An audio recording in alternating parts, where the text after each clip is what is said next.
Oi gente, eu sou Pri Ferraz, esse é o Diário da Bruxa e hoje a nossa aula review será sobre um dos tarôs mais fofos que eu já vi na minha vida, que é o tarô místico das fadas. Esse deck aqui realmente me surpreendeu e se tornou um dos meus favoritos assim que eu recebi e analisei as cartas dele. Ele é realmente muito lindo, ele tá fazendo maior sucesso porque ele ambienta as cartas numa espécie de jardim das fadas, então ele é bem leve, jovem, bem alto astral. A autora dele, inclusive, é Bárbara Moore, que é a mesma autora do Tarô Prateado das Bruxas, um deck que a gente já viu aqui no canal. E aí eu quis trazer o Tarô Místico das Fadas não só porque ele é lindo, mas também porque ele é um dos decks que a gente tem versão em português, né? Por isso que ele tá fazendo maior sucesso aqui no Brasil. E, além disso, a qualidade dele é ótima, é um deck realmente bem especial. Então, é com muita alegria que eu apresento pra vocês aqui uma análise do Tarô Místico das Fadas.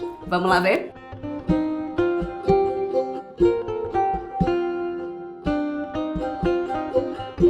Bom, gente, vamos começar então analisando alguns aspectos práticos do Tarô Místico das Fadas. Ele vem nessa caixa aqui. Vem aqui explicando um pouquinho sobre o tarô, tem até aqui um tarô encantador e ele é realmente bem encantador, vocês vão ver. Ele tem esse estilo de pintura de livro de contos de fadas, sabe? Então assim, é um tarô muito leve, um tarô muito jovem. Inclusive, esse daqui é um ótimo primeiro tarô, porque ele é bem leve, ele é bem tranquilo e a linguagem dele é muito tranquila também. Embora ele venha nessa caixa grande, aqui a gente tem, ó, uma caixinha menorzinha, o que é ótimo, porque aí você consegue guardar só o tarô na sua bolsa, levar para os cantos, ou então deixar assim, logo à mão, só a caixinha pequenininha, sem ficar com essa caixa tão grande. Mas antes de eu mostrar o deck, deixa eu mostrar aqui para vocês um pouco sobre o livro que acompanha esse deck. Ele vem com esse livro, a linguagem super simples. É um livro simples, tá, gente? Ele explica aqui a historinha da carta. Como eu disse pra vocês, o tarô é todo ambientado numa espécie de jardim das fadas. Então é como se cada carta contasse uma historinha que tá acontecendo dentro desse jardim das fadas. O livro tem papel normal, papel simples. Aqui a gente tem as cartas em preto e branco também, então não é um livro muito refinado, mas em termos de conteúdo, ele é muito bonzinho. Não dá para você aprender tarô a partir desse livro, mas ele é um ótimo livro de apoio, principalmente para quem já sabe o tarô, porque ele traz uma linguagem um pouco mais poética, parece até um pouco aqueles livrinhos de oráculo, sabe? Então ele é bem inspirador, tem uma mensagem simples em cada carta, então se você ainda não tem domínio de todos os significados das cartas, você pode tirar uma carta e ler aqui a mensagenzinha que ela tem para você. Então assim, muito simples, mas bem eficiente, tá bom? É um livro bem gostosinho de se ler. E aqui, vamos ver agora o deck.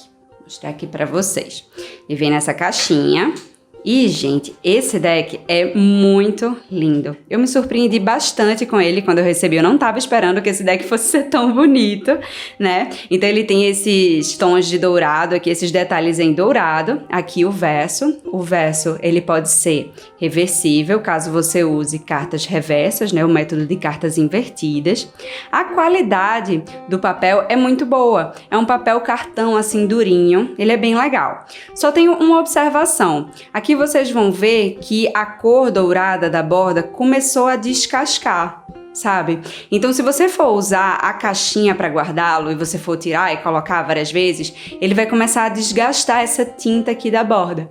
Então o ideal é que você tenha um paninho, né? Você tenha uma sacolinha de pano para guardar esse tarô, tá certo? Para que ele não fique se desgastando aqui nas bordas. Mas tirando isso, é um tarô muito bonito, a impressão é muito boa, eu adoro esse estilo de desenho que parece um livro infantil, um livro de contos de fadas. E vamos então analisar cada carta dos arcanos maiores desse deck aqui. Como de costume, eu vou usar aqui o apoio do Rider-Waite para a gente fazer um comparativo e ver os elementos que foram utilizados nesse tarô aqui para falar das cartas tradicionais do tarô. Então, vamos lá!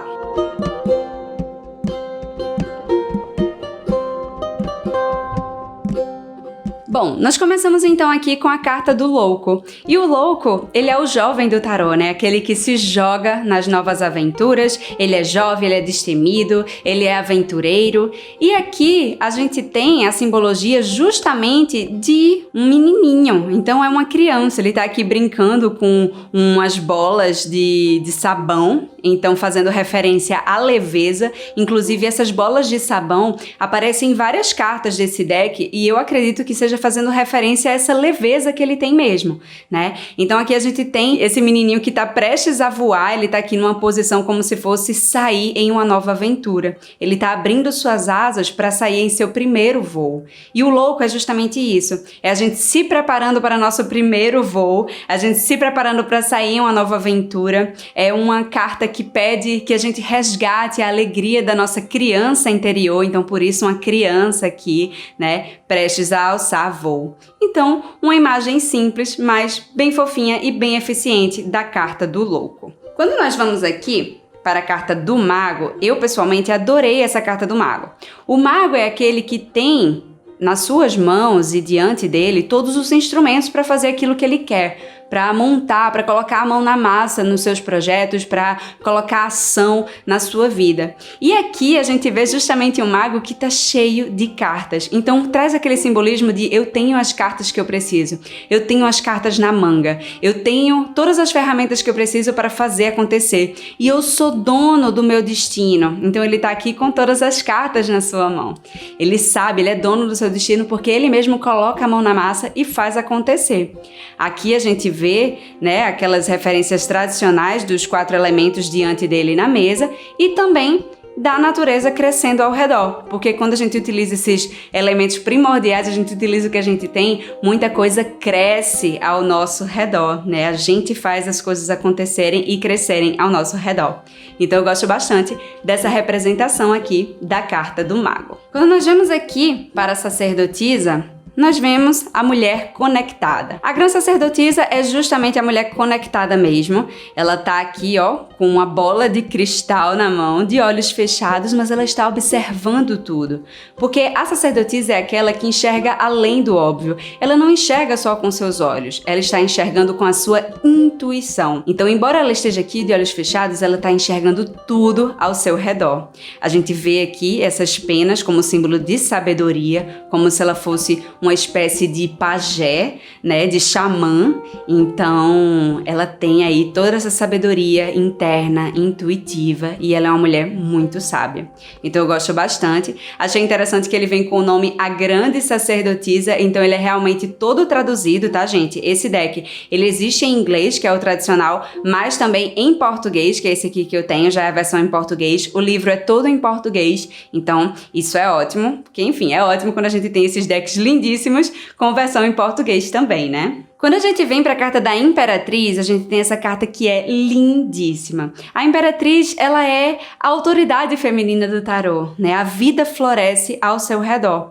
Aqui ela segura os trigos, que são símbolo de fertilidade. Então a gente vê aqui as flores se abrindo, assim como no Rider-Waite. A gente vê essa natureza exuberante ao redor da Imperatriz. Aqui a gente também vê a natureza florescendo ao seu redor, porque ela é a mulher criativa, ela é a mãe, né? Então ela é fértil, fértil de ideias, fértil na saúde, ela traz aí o simbolismo das boas colheitas, né? Então eu acho lindíssima essa carta da Imperatriz. Ela está sentada no seu trono, um trono que, claro, lá no meio da natureza, né? Então tá aqui. Uma simbologia simples, mas muito linda da carta da Imperatriz. Aqui a gente vê a carta do Imperador. E eu acho interessante como o Imperador, ele tá segurando o seu escudo e ele fita o horizonte. Ele também é uma autoridade, assim como a Imperatriz. Mas preste atenção como a Imperatriz, ela olha para aquilo que está no seu colo. Então ela está ali cuidando de algo. O Imperador, ele não está ali, digamos que, cuidando daquilo que está no seu colo, mas ele está cuidando da vida ao redor. Ele é aquele que comanda, ele é aquele que é a autoridade que vai mandar, que vai ordenar, que vai colocar ordem na vida de tudo que está ali ao seu redor. É interessante que o trono dele não é uma flor, né, bondosa, lindíssima, como uma imperatriz, mas sim um trono mais duro, um trono mais firme, fazendo referência a toda a firmeza do imperador, né? Aqui a gente vê essas montanhas mais duras, essas montanhas mais secas, mostrando justamente que o imperador ele é o durão. Aqui a gente vê uns galhos fazendo referência a troncos firmes e todo esse poder mais amadeirado, digamos assim, fazendo referência a esse tronco firme e forte que é o imperador.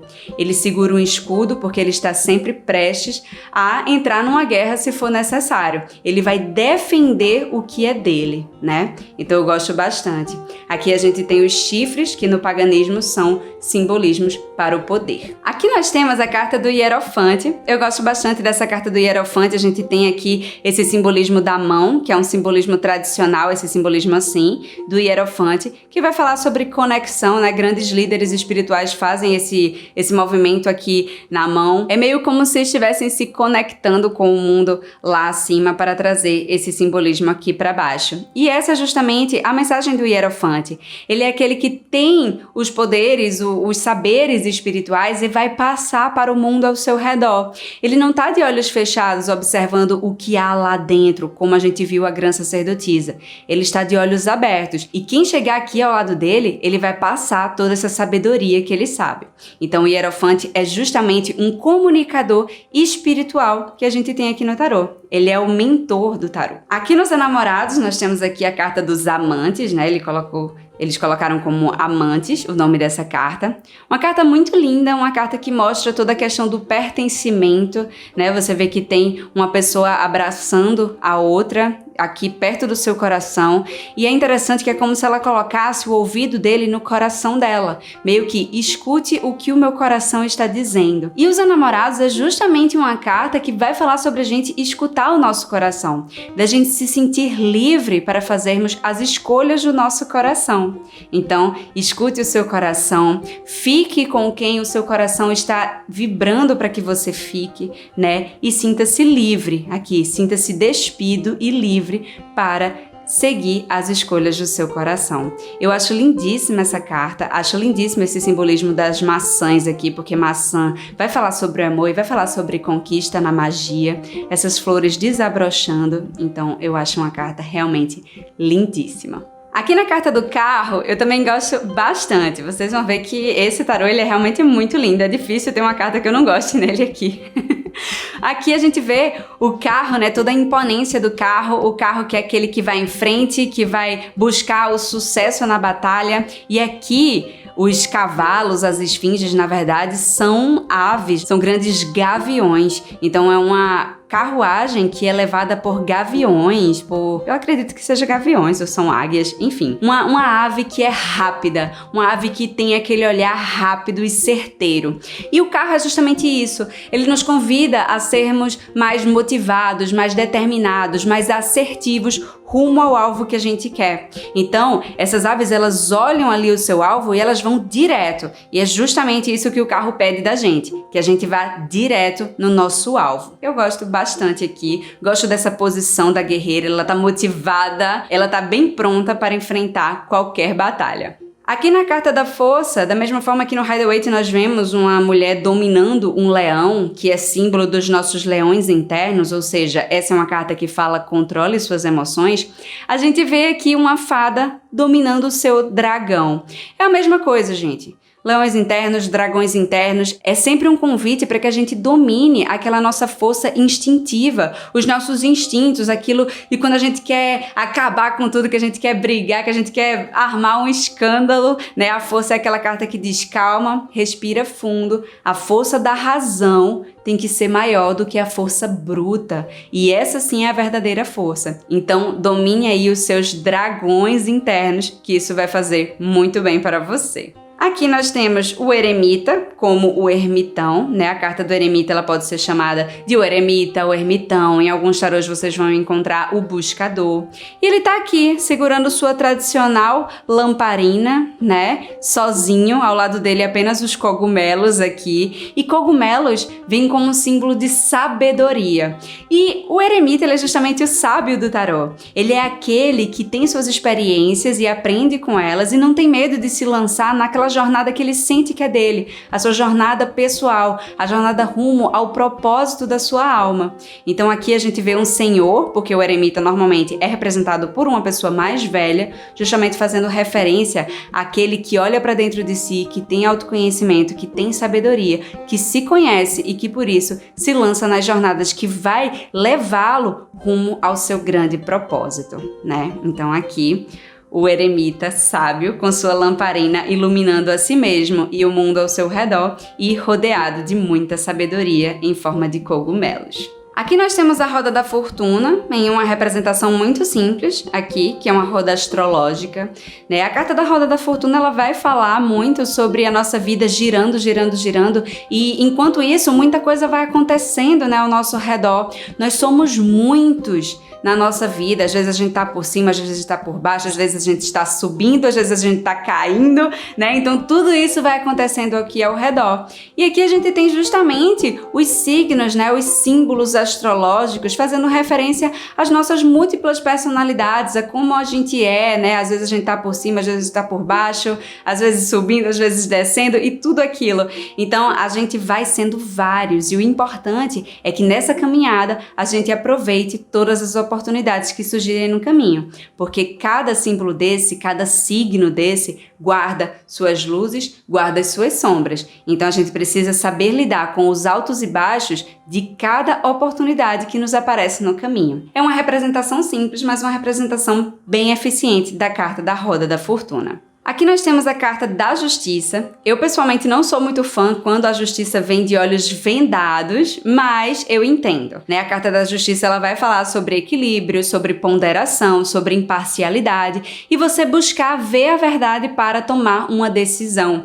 Então, tenha calma, tome decisões muito sensatas, seja racional e não emocional. Então, por isso, muitas vezes, o simbolismo dos olhos vendados. Eu tenho que fazer aquilo que é certo, independente de a quem. Só que eu gosto de quando a justiça não tem os olhos vendados, porque ela fala muito sobre a gente ser racional. E pra gente ser racional, a gente precisa enxergar bem a verdade, né? A gente precisa enxergar bem o que está por baixo, por trás dos panos, né? Então aqui a gente tem esse simbolismo que eu entendo, a gente tem aqui a balança, a gente tem a espada, então você vai pesar para então tomar uma decisão que pode ser uma retribuição, pode ser um castigo, né? A espada pode ser um desses dois, mas assim, embora eu entenda quando vem com os olhos vendados, eu prefiro quando a justiça vem de olhos bem abertos. Depois me contem aqui o que é que vocês acham sobre isso. Aqui a gente tem o enforcado. Eu adoro essa carta do enforcado, gente, por essa feição aqui dessa personagem. Aqui para vocês verem.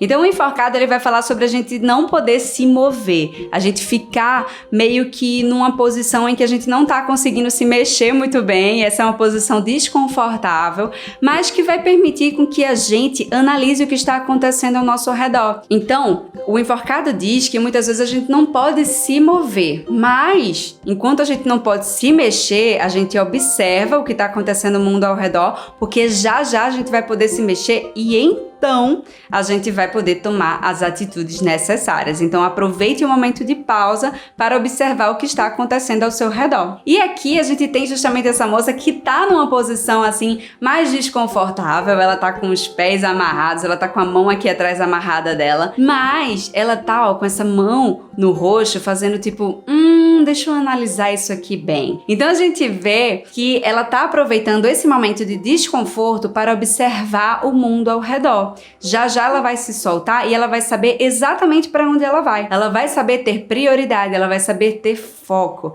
né? E a carta do enforcado é justamente isso. A gente meio que passar por alguns períodos de privação, de sacrifício, para então a gente reconhecer o que realmente é prioridade na nossa vida. Então, eu gosto bastante por conta dessa feição aqui que eu acho que faz toda a beleza dessa carta. Aqui a gente tem a carta da morte, que é uma carta belíssima também. E uma coisa bem interessante desse tarô é que como até as cartas que são consideradas um pouco mais assustadoras no tarô, elas são muito fofinhas e muito belíssimas. Esse é um tarô que não assusta o consulente. Então o consulente não vai ter medo se sair uma carta assim, um pouco mais difícil, sabe? Porque às vezes tem pessoas que são mais impressionáveis e elas podem ficar com um pouco de receio quando vem uma carta da morte, por exemplo. Embora a gente saiba que a carta da morte Morte, ela não é uma carta negativa, né? Nem sempre ela é uma carta fácil, mas ela não é uma carta negativa. Ela é uma carta que vai falar sobre os fins necessários para que a gente possa renascer. Olha só como novamente a gente vê a simbologia dos cogumelos,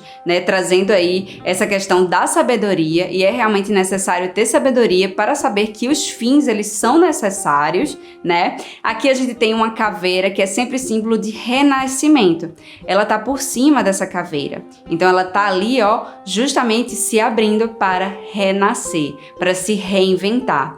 Ela é como se fosse uma fada da morte aqui, né? E ela tá justamente encarando a gente, meio que perguntando: e aí, o que é que você sabe que é necessário você finalizar na sua vida para você se reinventar e se reinventar de uma forma que vai trazer coisas muito melhores para você? Então, é justamente essa questão que a carta da morte nos coloca. Aqui nós temos a carta da temperança, que é a carta que eu menos gosto, assim, desse deck. Eu acho que ela é uma carta muito simples. Ela parece uma carta da estrela, porque ela foca bastante na questão da água sendo derramada, mas eu sinto falta de um outro elemento para fazer o equilíbrio da temperança. Normalmente nas cartas da temperança a gente tem aqui, ó, 2 cálices trocando essas águas, fazendo essa alquimia, mas aqui a gente tem essa água sendo derramada e tem o simbolismo da água, mas falta o simbolismo do fogo. Muitas vezes a gente vê que a carta da temperança traz uma água com fogo, fazendo justamente esse equilíbrio.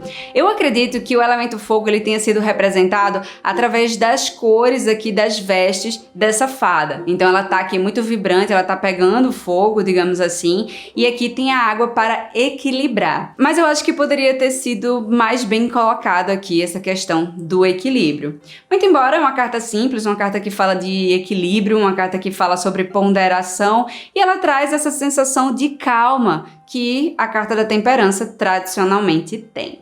Aqui a gente tem a carta do diabo, que também não é das minhas preferidas aqui desse deck, mas também não acho tão ruim assim. Aqui a gente tem aquele simbolismo mais voltado pro deus Pan, né? Então aqui a pessoa que é metade pessoa, metade homem, metade um bode, né? Os pés de bode. E o deus Pan, que faz referência aos prazeres, faz referência às vezes até aos vícios, né? Que é o que a carta do diabo fala. Mas pra mim, a parte mais interessante são esses espinhozinhos que estão aqui saindo da pele dele. Então, aquilo que parece ser legal, aquilo que parece ser prazeroso, às vezes acaba ferindo a gente. Então esse é o simbolismo que eu tiro dessa carta. Achei uma carta assim, mais ou menos. Não achei das piores cartas do diabo. Eu sou uma pessoa, gente, que eu sou um pouco exigente com as cartas do diabo, porque eu adoro essa carta e eu acho que muitos decks têm uma representação muito simplória dela, sabe? Então, pra uma carta do diabo me agradar é difícil. Eu admito isso aqui pra vocês. Mas eu gosto dos espinhos porque vai falar justamente daquilo que é em excesso acaba nos ferindo. Um espinho ou outro, tudo bem, vai ensinar algo pra gente. Mas quando a gente fica o tempo todo sendo espetado, isso vai ferir a gente, né? Então o diabo pedindo muito cuidado com os excessos aqui. Aqui a gente tem a carta da torre, mostrando aquela destruição da torre. Olha só como novamente a gente tem os cogumelos aqui, que é justamente uma carta de sabedoria. A sabedoria tá na base, né, gente? Então é na base que a gente precisa se sustentar. Quando a nossa torre pega fogo e cai, a gente tem que recorrer à nossa base, porque a base é que tá firme. A base é que tem aqui a porta, né, pra gente entrar e pra gente refazer a nossa vida. Então a carta da torre, que pede muito cuidado, traz aquele alerta, né, de olha só, algumas coisas podem aí te desestabilizar, pode vir aí uma grande queda, uma destruição. Então agarre-se à sua base, aquilo que é sua essência, aquilo que é você de verdade, aquelas pessoas que estão com você desde sempre, né? Então a carta da torre trazendo ali o nosso olhar para valorizarmos e estarmos junto de quem está na nossa base. Aqui a gente tem a carta da estrela, né? Que vem com uma carta simples, uma simbologia simples. A gente tem aqui as águas sendo derramadas, como tradicionalmente nós vemos, fazendo justamente referência à fluidez nas nossas emoções, a gente deixando a nossa emoção fluir, acreditando nos nossos sonhos, nos inspirando, né? Então a estrela é uma carta de inspiração. Eu acho essa carta linda, eu só acho que essa fadinha aqui poderia estar olhando para cima. Eu acho que se ela estivesse olhando para as estrelas, eu acho que seria ainda mais bonito. Ou então se ela estivesse olhando para a água, né? Estivesse olhando para suas emoções, para sua inspiração, assim como no Rider-Waite. Então não entendo muito esse olhar dela pro nada, mas não deixa de ser uma carta linda.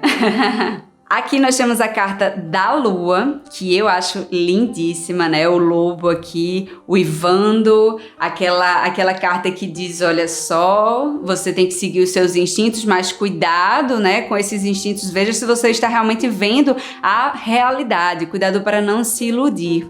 Eu gosto dessa carta da Lua porque ela faz a junção com a carta do Sol, né? Então elas são muito parecidas, elas são dois lados de uma mesma moeda. Como é que você enxerga a noite, né? Quando tudo está escuro, e como você enxerga durante o dia, se você se abre para a felicidade, para o sucesso, né? O que é que você faz no seu dia a dia. Então a gente tem esse paralelo, aqui a gente tem uma criança como o simbolismo do crescimento, porque o sol é uma carta de crescimento, e aqui a gente tem o simbolismo do lobo como o simbolismo da intuição, aquilo que está dentro de você. O que é que você faz crescer do lado de fora e o que é que você sente do lado de dentro? Esse é justamente o paralelo que a gente vê entre a carta da Lua e do Sol. Eu gosto bastante dessas cartas, são cartas simples, mas eu achei lindo vir como um par, sabe? Como dois lados de uma mesma moeda. E a gente vê que a carta do Sol ela tem um leve sorriso a mais, né? A carta da Lua tá um pouco mais séria, porque é uma carta que é um pouco mais difícil, digamos assim, porque ela vai falar sobre nossas intuições, nossos instintos, às vezes nos enganando, né? Quando a gente não enxerga bem a realidade, quando a gente não enxerga bem na noite escura. E a carta do Sol com um leve sorriso, trazendo a questão da esperança, do sucesso, do crescimento aqui, representado por esse bebê também, né? Gosto da referência às cartas tradicionais, porque a gente tem aqui aquele simbolismo da lagosta, que tem a casca dura, que se adapta, que sai da água e se adapta na terra. Então a Lua, ela chega assim e fala, você tem que se adaptar aos ambientes, você tem que aprender a enxergar na noite, porque senão vão passar a perna em você.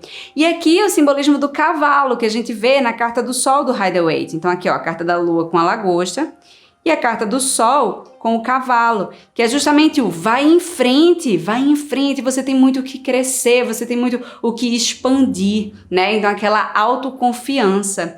Então, gosto bastante aqui desse par de cartas. Aqui nós temos a carta do julgamento e faz referência ao anjo que anuncia o novo início. Adoro quando a carta do julgamento vem com os lírios, né, que são justamente os mensageiros da natureza. Ela tá aqui tocando a trombeta, é uma fada meio anjo, né, tocando a trombeta de um novo amanhecer, de um novo dia. Um novo dia está raiando. Então, é tempo de vida nova, é tempo de recomeçar. E o julgamento é justamente isso, deixa o passado para trás e se abre para a vida nova. Representação simples, mas eu pessoalmente achei lindíssima. E aqui a gente tem a carta do mundo, que vai falar justamente sobre a completude, né? Aqui a gente tem esse espelhamento, eu achei interessante esse espelhamento, eu acredito que faça referência ao fato de que a gente está sempre fechando e abrindo ciclos. E quando a gente fecha um ciclo, a gente sempre renasce para outro. A gente ainda é a gente. A gente é todo o nosso mundo, mas agora a gente já tem um aprendizado de um ciclo anterior. Então a gente tem uma nova versão da gente, né? E justamente pelo fato dessa carta vir depois do julgamento. O julgamento anunciou ali um novo início, né? Raiou um novo dia. Agora você é uma nova você. Você tem os aprendizados do passado, mas você também é essa pessoa com novas realizações e novas esperanças para abrir um novo ciclo. Então, o mundo é justamente aquela carta que vai falar sobre a completude de você fechar um ciclo, de você sentir o seu mundo completo, mas então você se abrir para novas realizações. Eu gosto bastante dessa carta aqui. Aqui para mostrar para vocês um pouco dos arcanos menores, a gente tem cartas simples, cartas tranquilas dos arcanos menores. É um bom tarô para você utilizar, né, para aprender os arcanos menores. A gente vê como se fosse uma historinha sendo contada. Então, por exemplo, no naipe de copas, são os mesmos personagens que vão até o final, meio que honrando a questão da jornada de cada naipe, né? Então, cada naipe do tarô, o naipe de copas tem uma jornada, o naipe de ouros tem uma jornada, eles sempre contam uma historinha, igual a gente tem nos arcanos maiores também. Então aqui a gente também tem essa historinha sendo contada em todos os naipes. Então não precisa de muita coisa, por exemplo, o naipe de espadas não precisa ter espadas, porque ele já tem escrito 5 de espadas, então você já sabe qual é o naipe pelo nome. Então ele não tem muita necessidade de estar colocando os simbolismos dos naipes, sabe? Tipo, precisa ter as espadas, precisa ter os bastões do naipe de paus, sabe? Porque já tem os nomes. Então, são bem lindos, né? As ilustrações continuam no mesmo estilo dos arcanos maiores, mas vão contando aí uma nova historinha. Tarô simples nos arcanos menores, mas muito, muito lindo. Eu gosto bastante desse tarô. Acho ele um ótimo primeiro tarô, tá certo? Então, para quem tá querendo começar, mas não quer começar com um tradicional, como o Rider-Waite ou como o Marcélia, aqui a gente tem uma ótima opção para primeiro tarô, porque ele é ótimo de se entender e ele é muito, muito lindo. Esse foi o Tarô Místico das Fadas. Me contem aqui nos comentários o que é que vocês acharam desse deck. Lembrando que vocês encontram várias aulas reviews de vários decks aqui no canal também, na playlist de aulas reviews de tarô. Se você ainda não foi inscrito aqui no Diário da Bruxa, clica no botão vermelho aqui embaixo, se inscreve, ativa o sininho para receber todas as notificações de novos vídeos e também não se esquece de dar like. Me segue também lá no Instagram, @Diário da Bruxa, que lá tem muitas dicas de tarô. Um beijo, muita paz e muita luz pra você!